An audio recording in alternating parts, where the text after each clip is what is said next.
Bill, it's always great to see you. I always enjoy our chats, and I love how you stay at the pulse of selling and specifically social selling, something that's super near and dear to my heart. But today we're kind of getting back together around the theme that all selling is social, which I agree with wholeheartedly.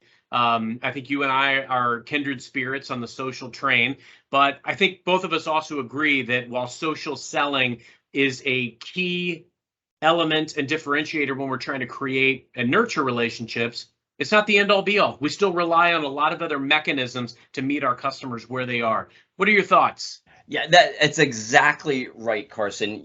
I had this whole idea probably towards the beginning of the year as I looked at the landscape, and I was a social selling trainer. Loved my time working with Brent Tillman and the folks over at Social Salesman, but I was always also part of the Selling from the Heart community. I was a practitioner before I became a coach for them. Loved Larry's message and this whole idea of authenticity. And it opened my eyes to the fact that many times we get in these echo chambers as trainers, social sales trainers, email marketing trainers, cold calling trainers, and we all say, this is the only way to do it. And an echo chamber is defined in business. It's described as an environment in which a person or a company encounters only beliefs or opinions that coincide with their own.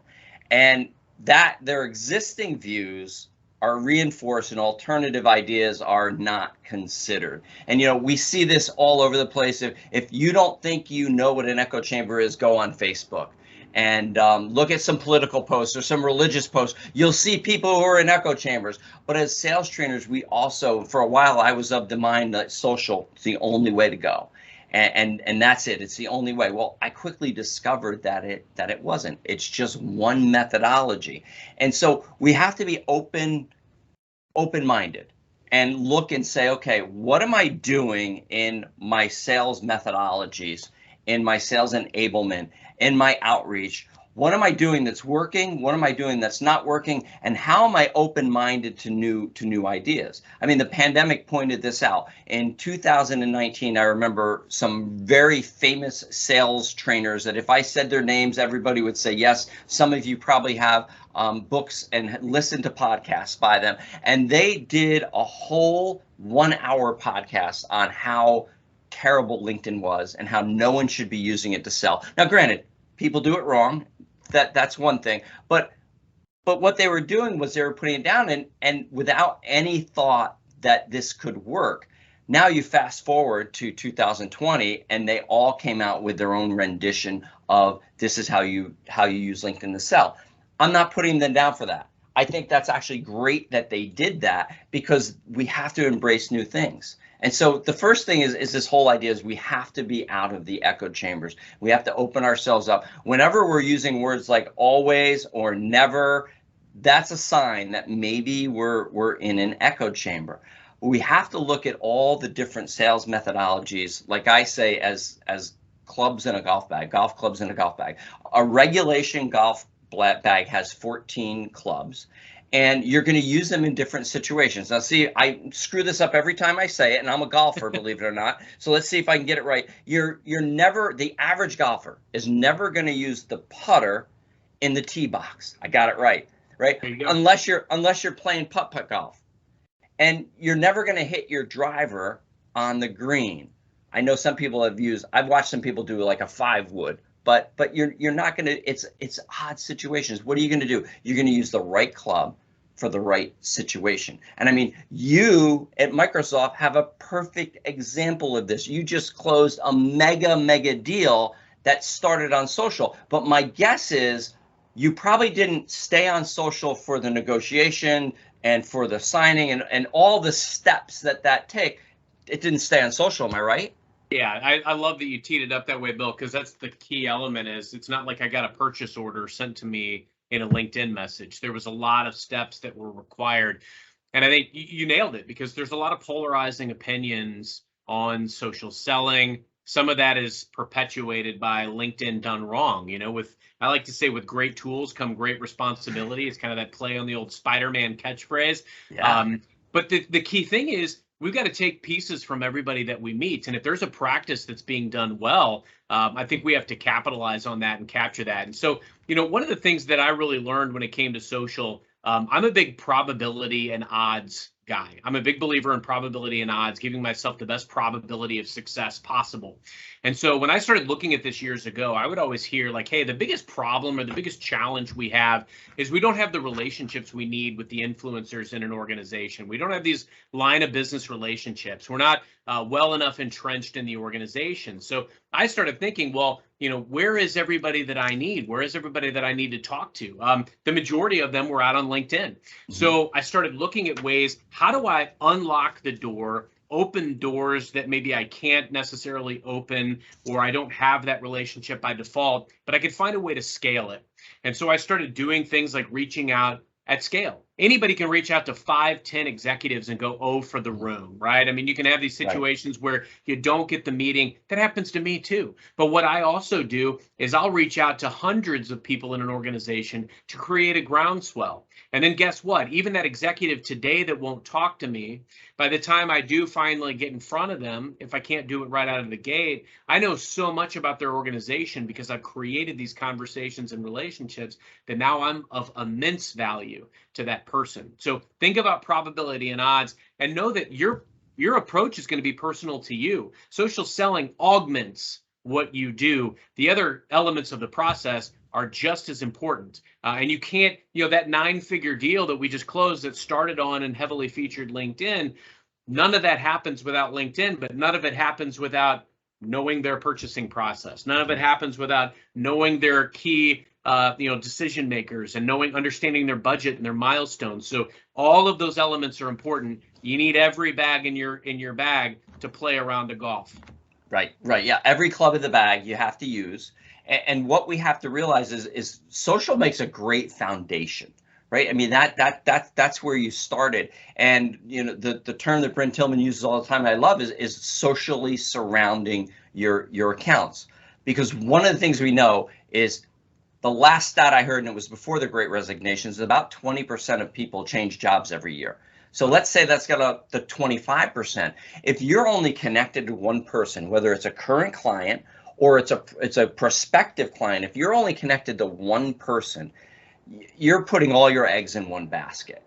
Now we're totally mixing metaphors, but that's okay.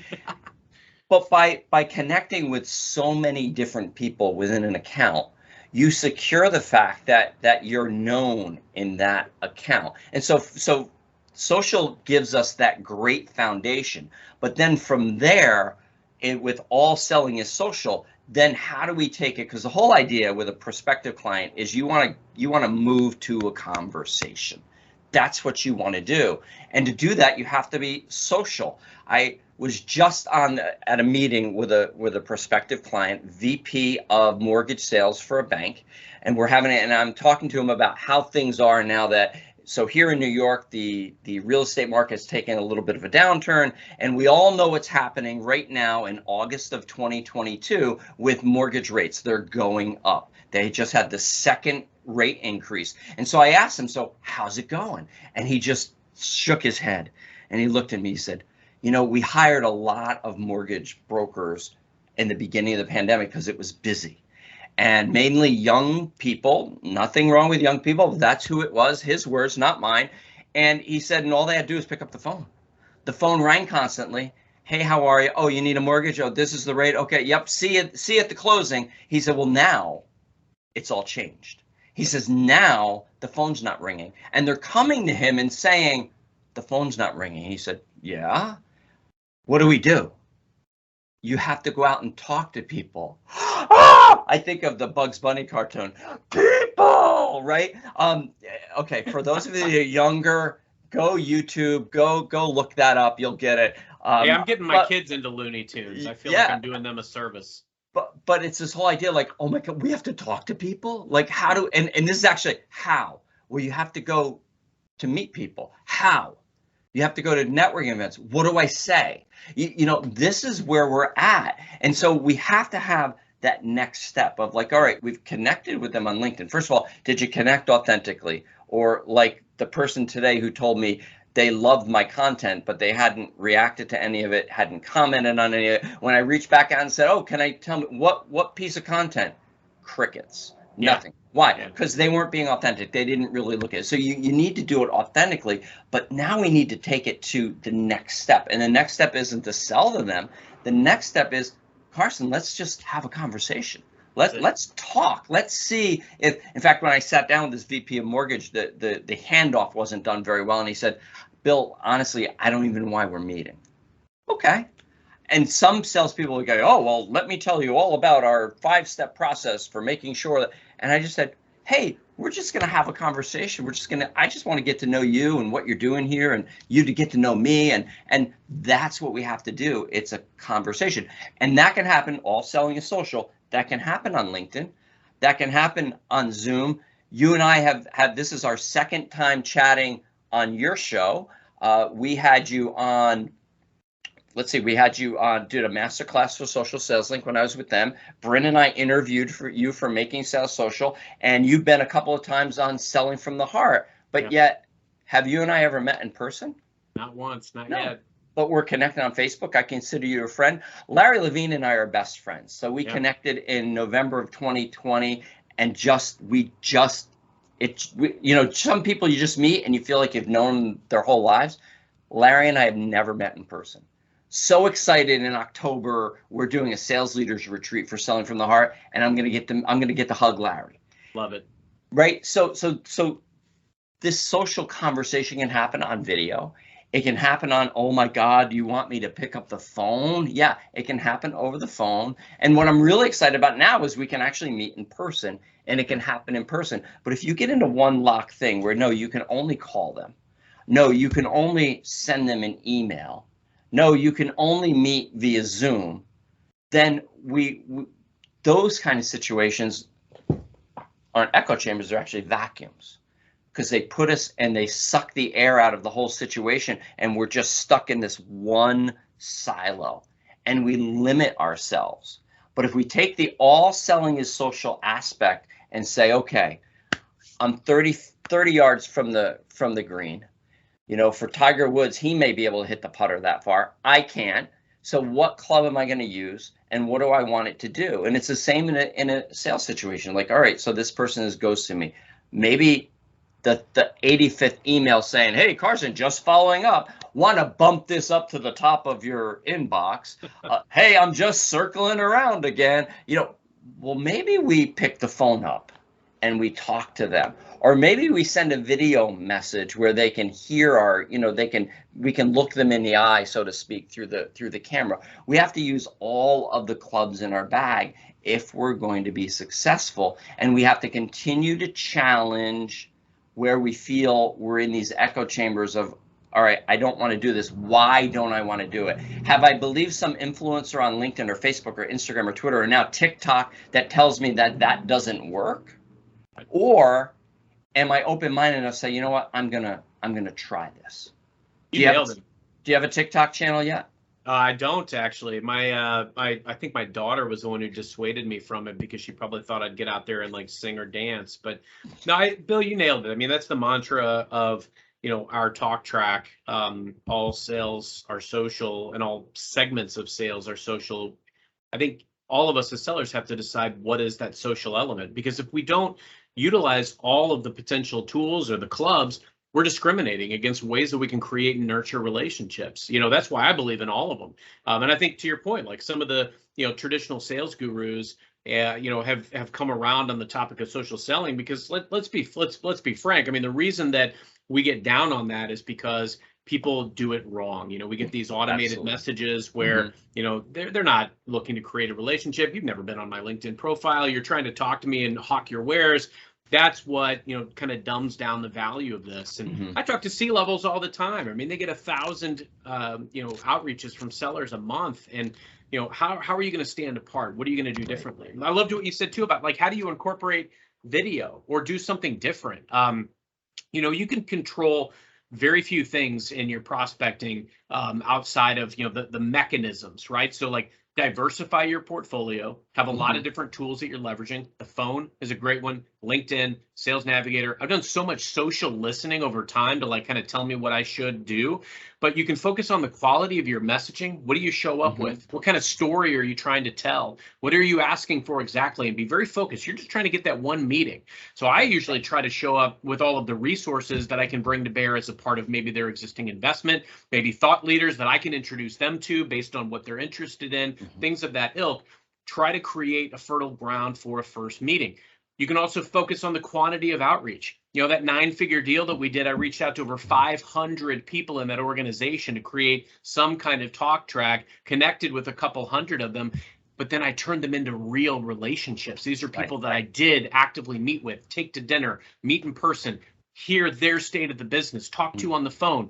Those things are all critical, but LinkedIn opened the door. And Sales Navigator told me when there was a new C-level, or, you know, it showed me what I needed to react and respond to. Lastly, consistency. It isn't something that you go out and you just water your lawn once. You've got to make sure you're investing in, you know, creation of relationship. But just because I'm connected with somebody on LinkedIn, that doesn't mean squat. What am I doing to add value for them, show up with them, for them? How do I find out what looks like a win to them so that I can help deliver that win? And so I think that's the real challenge, is diversify your portfolio of the tools and the approaches that you take to create and nurture these relationships, but know all the resources at your disposal. Be a student of the game and use it all, and take a little bit from everybody. You know, if somebody tells me that my way is wrong, or like social selling is terrible, great. I want to spend more time with that person because I would love to know what they're doing successfully, so then maybe I can take that and make it part of my arsenal. But I'm not going to stop doing anything I'm doing.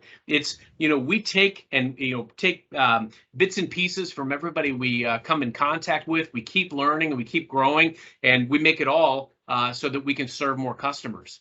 Yeah, it's like a buffet, and you have to take what works, and you really teed it up perfectly, because what I want to say is, you know, as you're on these different platforms and you're hearing these quote unquote experts say this is what you should do or this is what you shouldn't do, never change what works for you until it stops working. I had someone reach out to me today, and it was a pretty salesy message, and it was about, you know, signing on as a ghostwriter. And I just said, hey, listen, thanks. I just signed with a great publisher that I'm going to be working with. And I said, hey, you know, I'm just curious, how's this working for you? How many appointments are you in? He's getting 8 to 9 appointments a week.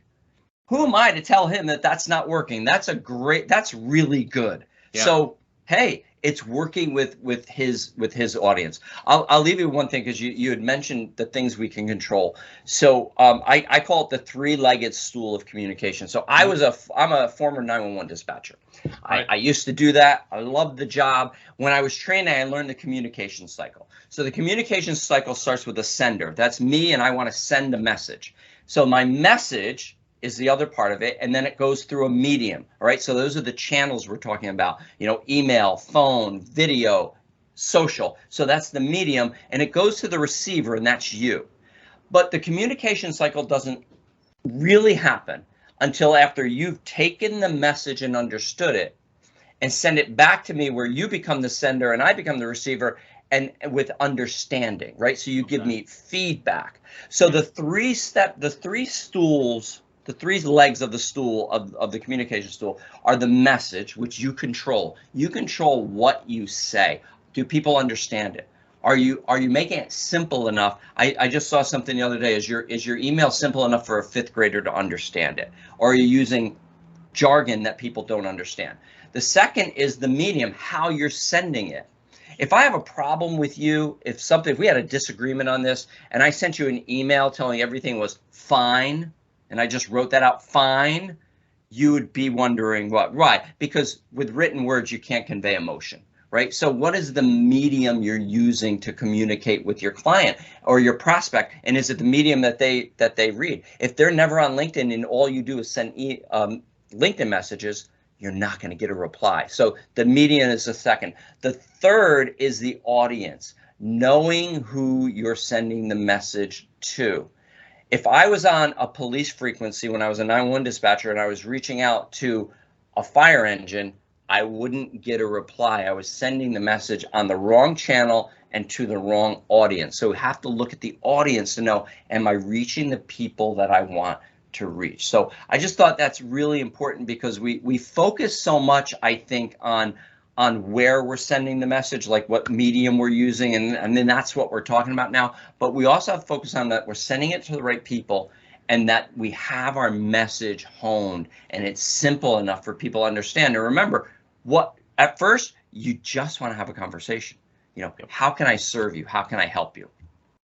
I love that, Bill. It's maintaining that high level focus and staying focused on the end game. You're not trying to sell in that LinkedIn message. You're just trying to create a relationship and get that meeting. And then ultimately you uncover what matters to that person. And then if there's a fit, great. I've had scenarios where I've introduced the competition because I had friends there. I wasn't a fit. So I made that introduction. But guess what? When that person was able to do business with me, they came back to me because they knew they could trust me. I wasn't just trying to, sell them something that wasn't a good fit.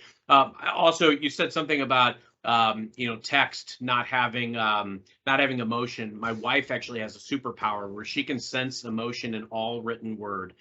So I always have to be careful when I send text so that that's not caught. She has a superpower.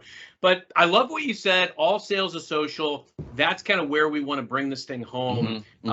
Not just from a day-to-day selling perspective, but also when it comes to career. Because I cannot tell you how important it has been. I thought I reached the apex of my career a decade ago when I was in a call center and I was getting up in front of 200 salespeople every day giving speeches that got standing ovations, and I felt like the Wolf of Wall Street. I thought that was the peak of my career. And now, because of social, there are no geographical barriers. I can literally connect with and talk about sales or my product with anybody in the world at any time, and that is true power. And it's great responsibility as well. It's like, you were saying earlier, you and I have not met in person, but we've talked a handful of times, and I learn something every single time. This is where I want to leave it. If these are foreign concepts or somebody doesn't know, kind of where to get started with some of these things today, Bill, what do you recommend they do?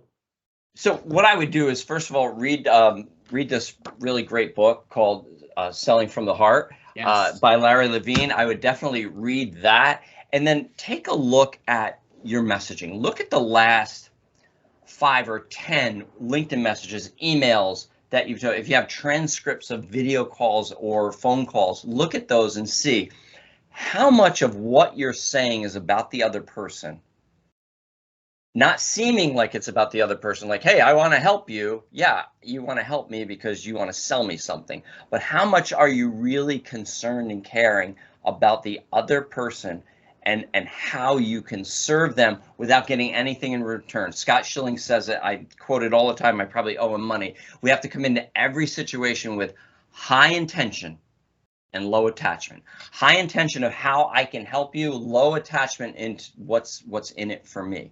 Because if you can provide the value, and you said it before, coming in with value, not the value you think, but the value that person needs, then they're going to turn to you every single time. You're going to go from being just having a relationship to having credibility.